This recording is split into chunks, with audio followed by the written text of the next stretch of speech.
Assalamualaikum warahmatullahi wabarakatuh. Hari ini saya coba menguraikan materi untuk kepentingan mahasiswa dalam memformulasikan masalah penelitian model kuantitatif untuk tingkat skripsi ya. Karena memang yang berat di dalam menulis karya ilmiah itu adalah memformulasikan latar belakang masalah. Ini mungkin pelajaran kedua saya di media sosial ini ya. Semoga mahasiswa-mahasiswa saya dan seluruhnya yang bisa mengambil hikmah boleh untuk mengambil hikmah nantinya. Kalau model kuantitatif itu formulanya harus berbentuk piramida terbalik ya. Nah, piramida terbalik itu maka uraian pertama itu harus Y. Y itu variabel dependennya di awal-awal diuraikan dan dimunculkan fenomenanya pada paragraf kedua langsung ya. Paragraf kedua atau ketiga. Apabila datanya data sekunder memiliki data Y, maka bisa ditampilkan data dalam bentuk grafik barangkali. Dari data itu nanti diuraikan muncul fenomena, muncul gap, muncul masalah yang kita akan teliti karena masalahnya harus ada di Y. Setelah kita selesai menguraikan barang 3 paragraf 4 paragraf, langsung saya di akhir paragraf uraiannya itu dinyatakan bahwa Y itu dipengaruhi oleh banyak faktor, diantaranya dipengaruhi oleh X yang kita angkat. Saya ulang, Y itu dipengaruhi oleh banyak faktor, diantaranya dipengaruhi oleh X yang kita angkat. Apakah X-nya 1, 2, 3, dan seterusnya. Kemudian setelah kita nyatakan itu, kita harus tampilkan ya siapa yang pernah mengatakan itu. Baik itu dari buku atau jurnal ya. Harus kita tampilkan.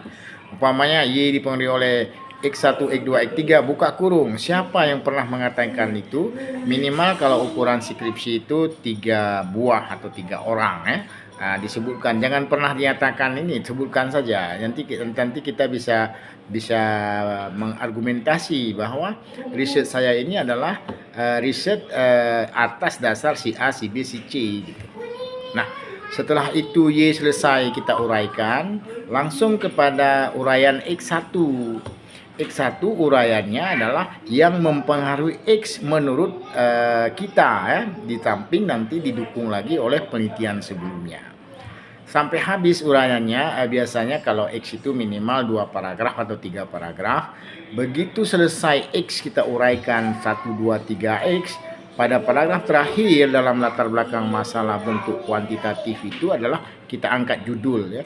Berdasarkan uraian sebelumnya, maka penulis tertarik untuk melakukan penelitian dengan judul langsung ya. Nanti baru dalam rumusan masalah. Rumusan masalah karena lazimnya kita itu dalam bentuk pertanyaan, boleh ya. Boleh bentuk pertanyaan, kalau saran saya sih lebih baik dimulai dengan apakah dan diletakkan masalahnya simultan di pertama, kemudian baru parsial. Tapi kalau parsial dulu baru simultan boleh nggak Pak? Boleh-boleh saja. Tetapi menurut saya lebih baik simultan dulu. Dan sampai habis setelah rumusan masalah, kemudian tujuan penelitian, kemudian kegunaan penelitian. Nah, semoga boleh dicoba. Dan selanjutnya adalah di bab 2. Bab 2 itu adalah memformulasikan teori-teori sesuai kebutuhan banyaknya variabel kita. Kalau saran saya di dalam bab 2 itu setiap variabel minimal 3 subbab. Bab pertama itu definisi pengertian, bab kedua itu manfaat, bab ketiga itu indikator dari variabel yang bersangkutan. Jadi masing-masing subbab itu minimal 3 pendapat. Contoh, umpamanya kalau penelitian keuangan, return on asset adalah 1 pendapat. Dan 3 pendapat. Kalau sama pendapat, return on asset adalah langsung buka kurung si A tahun sekian, si B tahun sekian, si C tahun sekian, selesai.